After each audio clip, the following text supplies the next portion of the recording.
So in 2003, I was backpacking my way across to the World Cup. So we went right across America from one side to the other. I found out about Shane Warne and the drugs thing while I was in an internet cafe in Los Angeles. We found out about South Africa struggling because it was on ESPN News while we were in a hostel in like Chicago or somewhere. But eventually we made it to the UK first. And so we watched a bunch of games in England with mostly Australian, but a few English fans as well, including Sri Lanka versus South Africa. And quite early on, I think we all just felt that something was going to go wrong. That's actually, when you look at this, quite early in the history of South African cricket. But we already felt like there was something wrong. Was there a curse? Did they choke? None of us were completely sure. We just thought that South Africa would somehow balls that up. And so I've been thinking about this a lot. In fact, I've written about this subject quite a bit because I think the history of how South Africa struggle in World Cups is really, really interesting. But I also just wanted to look at the key games, and I wanted to look at all the different factors that I think most of us talk about. There's rain, right? Because rain is sometimes an issue. There's the curse, which at this stage we're all going to have to think is real. There's style. They do kind of play a defensive style. And then there's the C word, right? We think about all these things. And so I wondered if we could go through all these different World Cups and work out which one was actually the worst possible moment for South African cricket fans. You might want to go on the attack against trolls of your favorite player, but to do that, you need a good defense, and we choose NordVPN. They are our protection against cyber cutters or when some board has geo-blocked a great clip. NordVPN will help you get through the straight bat of any rights restrictions so that you can watch all the cricket you want. Protect your computer like the fastest, nastiest, scariest bowler in the world is coming for it with NordVPN today. That's nordvpn.com/KIMBER. Go Nord today.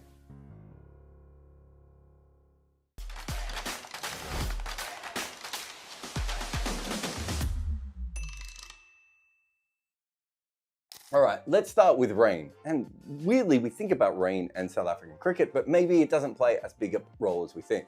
I'm actually going to give rain only a 5 for 1992. Yes, Richie Benaud had a very weird rain calculation, but if we're being honest, they actually had already gotten behind the game at that point. There's no doubt that they were playing a really good side in England, who at that stage were probably favourite or near favourite to win the whole tournament. But when the rain actually came, they were behind in that game, and most ODI teams, especially against a good opposition, would probably have lost at that point. What about the curse? We don't talk about this in 1992, but they completely exploited the playing conditions by going as slow as possible in the first innings to make sure that England couldn't set them too many runs. You have to say that they played a bit of a part in their own demise, at least karmically. And choke. I'm going to go 0 on choke. I don't see how they choked in this at all. They just played a good team. Maybe they batted a little bit too slow, but they put themselves in a good position to win it. And rain played a small part, but realistically, I think they were already out of that game. 1996 was the quarterfinal against the West Indies. And remember, the West Indies was still a pretty good team. It's kind of weird that they don't win another World Cup after 1979 because they really should have. There was no rain in that one at all, so we can get that one off the board. What about choke? Well, it would be hard to say that they choked in this game because they were never particularly in it. But one of the reasons they weren't in this game is because they decided to drop Alan Donald, who was arguably their best bowler in the format, for Paul Adams. Now, Paul Adams had actually not played a lot of cricket at that stage. He was still quite literally a mystery bowler. But the thing is, he was also a bit of a mystery to South Africa. And if you watch Paul Adams bowl, he was quite slow through the air. You don't want to feed a certain player a slow spinner. That player and that batter is called Brian Lara. And he basically made all the runs on his own. So I think style plays a huge part in how they lost that game. And what about curse? They kind of brought this on themselves, right? They made a decision that even looking back doesn't make a lot of sense. Yes, it was a wicket that spun. We all understood that. But who was more likely to take Brian Lara's wicket early on? Alan Donald or Paul Adams? I'm going to go Alan Donald 9 times out of 10. 1999. Okay, now we're getting serious. I don't even know if I can do 1999 at the moment. Let's go forward to 2009. So 2009 was a semi-final against Pakistan at Trent Bridge. There wasn't any rain, so phew. I want to talk about style here because this World Cup really symbolizes a lot of different issues for South Africa. For instance, Pakistan didn't pass 150 despite the fact that Shahid Afridi batted really well in that innings. And South Africa never lost more than 5 wickets. So they were a huge chance at chasing this total. The problem was that once the spinners came up, they stopped scoring, and more importantly, Callis played a very slow innings. I'm going to give that 10 for style. That is a proper South African World Cup loss. They bat a little bit slow, especially in a chase. They get themselves in a difficult position. They don't even lose that many wickets, but they never really get close, and a majority of the wickets come from Shahid Afridi and Syed Ajmal. Curse. So on Curse, I would say we didn't really know how good Shahid Afridi was as a T20 player. I mean, we did, but we didn't really understand T20 cricket all that much at that point. But they did run into a very, very good player. And he also did the same thing in the final as well. So did they choke? Well, South Africa only lost this game by 7 runs. And so first thought is, wow, they choked. They were close enough. They actually scored 15 runs in the last over to make it look a lot closer. They were out of this game a long way earlier, so I would say it was much more to do with style than it was with choke, but it's still a World Cup final, and they didn't bat particularly well after bowling pretty decently. Let's have a look at another T20 World Cup, one that's not particularly famous, 2014. No rain affected that game either. Let's go with Curse here. Well, they're actually playing against India, who was about to start their run of not winning any tournaments. In fact, this is exactly where that all started. So I'd have to say that Curse is like really, really low on this one. And I'm only giving 2 really because of Virat Kohli and the innings that he played. Let's go with choke here. I think they put on a pretty decent total, especially for a knockout game in a T20 World Cup semi-final. And 3/4 of the way through this game, Ajiki Rahane had gone out. India was 77 for 2 with like 3 balls to go before the 10 over mark. So essentially, India had to score at 10 runs and over from then on in. You would give South Africa a pretty good chance of winning from there. So if we look at choke, and being that they lost with 5 balls in hand, I don't know, I'd probably mark that as like a 5. They were in front in the game, but I'm not sure it was an actual choke, just the other team had a lot of wickets in hand. But I do want to talk about style. JP Duminy came in around the 6th over, maybe it was the end of the 5th over, right at the end of the power play, and he was not out at the end of the innings. He ended with 45 from 40 balls. After him in the batting lineup was David Miller and AB de Villiers. They also left Albie Morkel on the bench, who never even came out to bat. Again, you would have to say that they batted a little bit too slow. The overall total was fine, but how can you bat the majority of the innings and end up on 45 of 40? I'm sorry, that's not for me. Let's go back here to another ODI World Cup, the 2011. Again, we're just not having a lot of rain in these. There's not as much rain involved in their curse as many people think. This was a game where they went up against New Zealand, who made 222. It was a perfectly chaseable game. I'd have to say that the curse total here is like a 2. This wasn't a particularly strong New Zealand side or anything like that. So that really does bring us back to style. JP Duminy made like 3 of 12 in this game, got completely stuck and didn't do anything. And Jacques Kallis took forever to make 42. I think style was a huge issue here. So I'm going to have that as another very high mark. Again, they're chasing, they're putting themselves under more pressure than they need to just by batting so slow, never putting any pressure back on the opposition. However, this is probably more to do with choke this one, because they were 108 for 2 at basically the 25 over mark, then they lost Kallis. So they were halfway to the total with half their overs left with set batters at the crease. From there, they managed to not only lose, but they lost by an absolute mile. They never got anywhere near the total. But more importantly than that, New Zealand was so confident going up against South Africa that even before they started to collapse, New Zealand's 12th man was out on the field sledging South Africa. You know that you're really struggling when even the players who aren't playing are having a go at you. And they just looked like they mentally crumbled. I'm going to give that one probably a 9. What about 2015? This is when the 2 hosts, Australia and New Zealand, were probably the 2 best teams in the tournament, but South Africa and India weren't all that far behind, right? This is one where rain actually does play a part. One of the things that happened was that New Zealand didn't have to get a full 10 overs out of their 5th bowler. They didn't have a particularly good 5th bowler, and so the rain was there. Let's give it a 4. I don't think it was a massive deal. And part of the reason I don't think it was a massive deal is they still made 281 in 43 overs, which is a very good total. And more importantly than that, and I'm downgrading this to a 3, because actually it meant that New Zealand needed to chase 298 in 43 overs. That's a huge chase, especially in a knockout game in front of your home audience. All right, let me get to Curse. I think Curse is fascinating for this particular game. Okay, the first thing is they run into Brendan McCullum, who was obviously in that form and was doing all sorts of things to all sorts of teams all the way through, and he made that chase suddenly look a lot smaller. The second thing is the quota system, right? There was a lot of pressure from back in South Africa to make sure they had another non-white cricketer in the side, and that meant that they went with Vernon Philander, even though he wasn't 100% fit, over Kyle Abbott. If they were both fit, there's not a lot of difference between the two, although Kyle Abbott had an incredible tournament. But Philander wasn't fully fit. But then, perhaps one of the most interesting things is the person who made the runs for New Zealand was Grant Elliott. Grant Elliott is a South African cricketer who left because he couldn't get into the side. That's strong curse. I'm going 10. That's a 10 on curse, right? Yes, Philander didn't bowl particularly well, and he went for a few runs, certainly more than you would expect from Bernard Philander. The problem was that Dale Steyn also went for a lot of runs, thanks to McCullum. Warne Morkel also went for a lot of runs. But so did this other guy, AB de Villiers, because he ended up bowling 3 overs, where he went for 21 runs. I mean, he went pretty much at the rate of the game. But I think if you're in a World Cup semi-final and you find yourself in a position where you think your bowling lineup is doing so poorly that you have to throw the ball to the guy that usually is a fielder or even a wicketkeeper, I'm going to have to say that you actually had a bit of a problem with the makeup of your side at that point. In terms of choking, it really depends on how you look at this. If you look at how many runs South Africa made, then they really shouldn't have allowed a team in a knockout game to make those runs so easily. But if you actually watch the innings unfurl, it felt like New Zealand were always ahead of the game. So I'm going to have that as a very low one, like a 2. All right, let's do the 2022 World Cup here for a moment.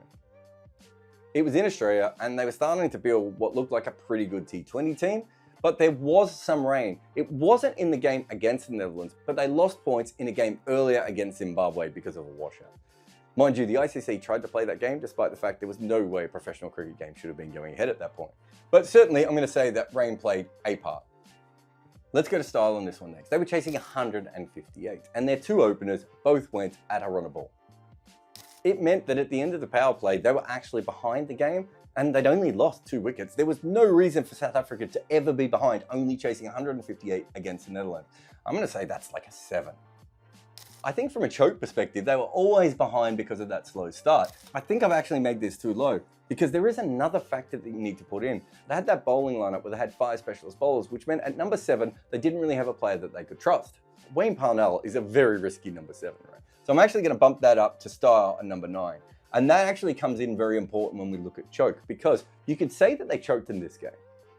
But I'm not sure when they were ever actually in front, especially in the second inning. They were behind the rate all the way, and they actually kept losing regular wickets. And they lost their 5th wicket in like the 12th or 13th over. I'd say that's much more to do with style than it is with choke. So once South Africa find themselves in that position, they just didn't handle the pressure all that much either. So you're going to have to say that this is a 6. But let's just look at the curse element of this. If you just look at the bowling attack of the Dutch, they've got a lot of good bowlers in this lineup who, of course, are South African or have played cricket in South African, or at least are dual citizens and partly South African. Then you've got the batting as well. You've got Colin Ackerman, who made all the runs. Again, another South African. And then there's David Miller getting caught. Who does David Miller get caught by? Roller Fender Merville. A cricketer who actually played for South Africa, not just was born there, not just has his background there, but actually played cricket for South Africa, and now he's taking an incredible catch when he's probably well beyond his athletic peak to beat South Africa in a game at a World Cup and send them home. I'm sorry, that's just a 10. All right, now we get to the 3 big boys, and I'm gonna do them all together. So in 1999, rain was not an issue, and in 2024, rain was not an issue. But in 2003, rain certainly played its part. In 1999, they were chasing a very small total against Australia with an incredibly long batting lineup, and yet they still managed to be behind the rate at several key moments. That's something we have talked about quite a lot. We could talk about curses and everything else, but geez, they really do bat way slower than they ever need to. So in 1999, they'd go up against Australia, who's at the start of a reign that none of us even saw coming. Even if we all thought Australia was a really good team, no one thought they would be that brilliant for that long.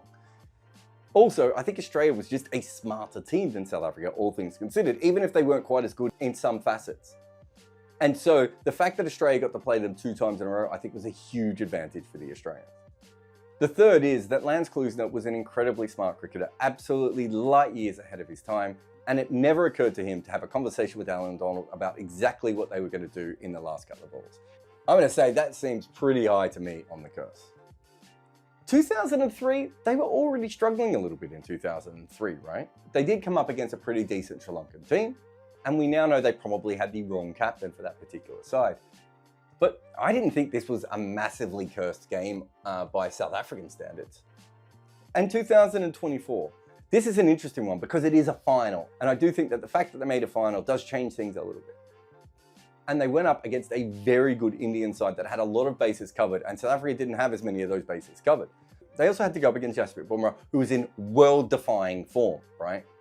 Not to mention that Virat Kohli made more runs in that game than he did in the rest of the tournament combined. So there's like a little bit of curse there, but it's what, a 6? This is actually not talked about all that much from 1999, but the style played a huge part. Gary Kirsten made 18 from 42 balls. And if you think that's bad, Daryl Cullinan made 6 from 30 balls. So while they didn't lose a lot of early wickets, they didn't make like any runs. And then when they did lose wickets, that meant that Callis did what Callis did, and we've mentioned him a few times already, and he batted quite slowly, which meant that they went even more behind the rate. They then did something that I'll never understand. Lance Klusener, who was having perhaps the best World Cup that any player has ever had, they decided to move him further down the order. They actually inserted Sean Pollock ahead of him. I'm sorry, but just on style, that's a 10. What were they doing? In 2003, they actually got off to a really good start in that chase. The opener set them up absolutely perfectly, and it was a decent chase. Sri Lanka had made 268 from their 50 overs. And of course, because there was rain around, that was always going to play a bit of a part as well. And yet, South Africa still lost a lot of wickets to spin. Frontline spinners, secondary spinners, part-time spinners, they just lost wickets to spin. And if you're chasing 268 and you've lost 6 wickets by the 45th over, which South Africa had, you're always going to struggle a little bit, right? So I'm going to give style about a 7 there. This World Cup that we just had, when it comes to style, there was one team that really backed their bowlers, and that was India. And there was one team that didn't back their bowlers, and that was South Africa. Aiden Markram decided to bowl ahead of his frontline spinners. It looked at one stage like he wasn't even going to bring Marco Jansen back in. And when he did, it meant he had to bowl right at the death, and of course he got hammered. So there was issues in the first innings, but really it's more about the second innings again. Having Marco Jansen at number 7 in bilateral games, not an issue. Having Marco Jansen at number 7 in round robin games, usually going to be not much of an issue. Having him at number 7 in knockout games, especially against the best teams in the world, is going to put a lot more pressure on the rest of your batting. However, they had still broken that chase. So how much do we weigh up the fact that Aiden Markram bowled himself ahead of his frontline bowlers, and the fact that Marco Jansen was exposed because he had to face Jasprit Bumrah? I don't think it's that high, right? It's maybe like a 7, but it certainly existed. Now let us get to choke. And let's start with 2003, because I think this is the most interesting one here. In 2003, South Africa had actually fought back, so they were at least at par or slightly above par in the game. Although it would turn out that it was not above par. But essentially, they were in the game at that point. Mark Boucher hits a 6, and then the following ball, he turns away and doesn't take a run at all. And he doesn't take that run because they believe they have enough under Duckworth-Lewis at that point. Remember, Duckworth-Lewis was early, not everyone understood it all that much, and I still know cricketers who sometimes get confused with it. So how much of that is a choke? Because they were never massively ahead in that game. So it might be one of the most famous times that South Africa struggled in a World Cup. But all things considered, I'm not sure it was that much of a choke. It's maybe like a 3 out of 10. However, I gave rain a 5 before because I don't think rain played a huge amount in the game. As in, I'm not sure it changed the chase all that much. And on top of that, it was Sri Lanka's spinners who took all the wickets. However, when you put in that you have a new rain rule that no one really understood, I think you have to bump that up to like an 8, right? Because A, it's really famous. And you might have to say that maybe they were a little bit cursed because everyone actually learnt about Duckworth-Lewis by South Africa losing that game. All right, so that leaves us with our last 2 games. The 1999 one is interesting because South Africa was actually way behind in that game, and then Lance Klusener starts smashing the ball everywhere, and suddenly with a couple of balls to go, they're in front. But they are in front with 9 wickets down. There is always a jeopardy when you are 9 wickets down. Doesn't matter how good the batter is playing. In 2024, they are massively in front, but with 2 set batters at the crease and with 6 wickets in hand. The other thing about 1999 is quite clearly the other team was choking just as hard. That's a little bit different than Rohit Sharma getting Akshar Patel's over wrong. He made a decision and it went way more against him than he would have ever assumed. I don't know how you compare that to some of the mistakes that Australia were making at the end. However, with the scores tied, they only needed 1 run. They had balls in hand, and for 2 straight balls, they tried to run themselves out. The first one didn't work, and the second one did. That meant that they had a warning. They should have just had a conversation and worked out what their plan was. And instead, they didn't do that. So I'm sorry, they still have to get a very high mark here. I'm going to go a 7. What about 2024? Because this is absolutely fascinating. They needed 30 off 30, which is the number we keep talking about. But didn't they also need like 27 off 28 at one point as well? So they had actually broken the runner ball chase, which in T20 cricket is you're going to win. The only thing I would say on the other side is in this tournament, we had a lot of teams who were actually struggling to chase from a runner ball. So it was a slightly different tournament because it was so dominated by bowlers. And this also goes back to style, right? Because yes, they were 4 wickets down, but the next player was Marco Jansen, and the player after him was Keshav Maharaj, and the player after him was Kikisa Rabada. So they were 4 down, but they were 4 down on the verge of being 7 down, if that makes sense. However, considering what Akshar Patel had just done, and the fact that they did actually manage to block out an over by Jasprit Bumrah without losing any wickets, you would have to say at that stage that this is minimum an 8. Now, where we actually get the extra points from here, I think we can change all of this because we've talked about the entire game, but realistically, it is about these last 5 overs. When it comes down to it, having a situation where Jasprit Bumrah is going to have to bowl to Marco Jansen, and then if he goes out, you're going to have proper tail enders in, is minimum an 8. And in terms of choke, it really just depends on how you look at this tournament. Maybe I was being too friendly with an 8. Maybe that's a 9. Maybe that goes up there with the 2011 game, where you're thinking, how on earth are you even in a situation where you might lose this game? But I want to get back to Curse for a moment, because look at everything that has happened to them so far. I gave this game a 6, because I thought there were many other factors. But at a certain point, if you need 30 runs from 30 balls, and you don't win, and you've never won, then how can you not blame the Curse? I'm sorry, we're going to have to go an 8 on the Curse as well. Now, I'm going to use some maths. Okay, so I've now put all the totals in here, and we start to see which is the worst actual South Africa to World Cup moment. And we've gone through quite a few of them. There might actually be other bad World Cup moments from South Africa. This is about all emotionally I can handle at the moment. I think what we can see straight away is we have our standouts, right? We have the ones that are over 20 points on my ridiculous scale that I just made up. And that is the 2024, 2022, 2015, 2003, and 1999. I don't think anyone would argue that those are the top 5. The other 5 just add to the overall haunting, right? But these are the 5 that really make the most difference. 2022, you'll see it has a 27 ratio.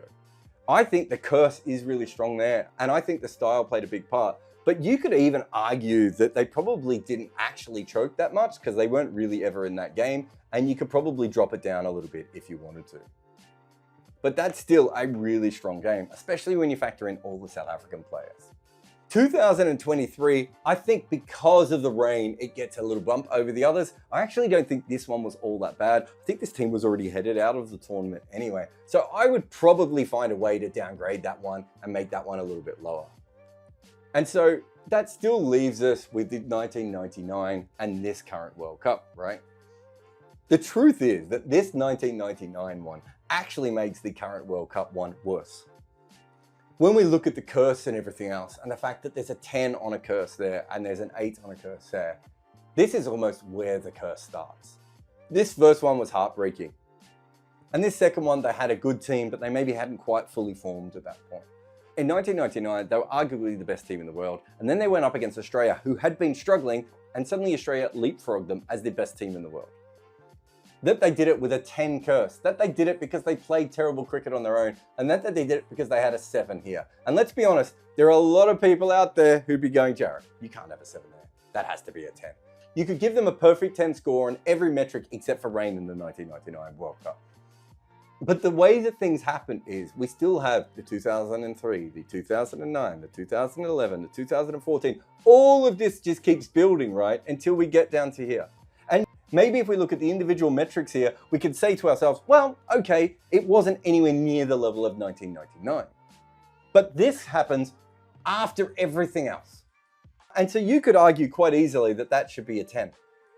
But the difference is that because this one happens after everything else, all of this on the board actually plays into 2024. So I don't know what a South African fan would say. If they're old enough, they might say that the 1999 was the worst one. There might be a couple of South African fans who say the 2003 edition, because it was at home, really stung. And there's no doubt that 2022, even if they didn't come into that tournament thinking they were a big chance of winning, the fact that the Netherlands did that to them, that's got to be quite high up. But I think you can make a pretty solid argument that this is the worst thing to ever happen to South Africa in a World Cup. And considering everything I've just shown you, that's a hell of a claim. I have a book out with Abhishek Mukherjee, and it is called Overthrowing Cricket's Empire. And it's about the stories of how each team beat England for the first time. We go all the way back to the demon Fred Spofforth getting annoyed at W.G. Grace for acting a little bit like Alex Carey. And then we come all the way to present times with Rashid Khan's England's redemption. We cover every single team to beat England in a major international, but we also talk about the incredible stories like the barefoot basher from Fiji that almost played for New Zealand. In fact, this book is full of tales like that, like how Pakistan lost a top batter after he was on the run from an angry husband of a movie star he was having an affair with, and also how one future captain of his nation realised he might have to go out and bat at Lords and that he didn't own his own pads. Cricket was used as a tool by the Empire, but what happens when those nations grow up and get good at it? Find Overthrowing Cricket's Empire on Amazon today.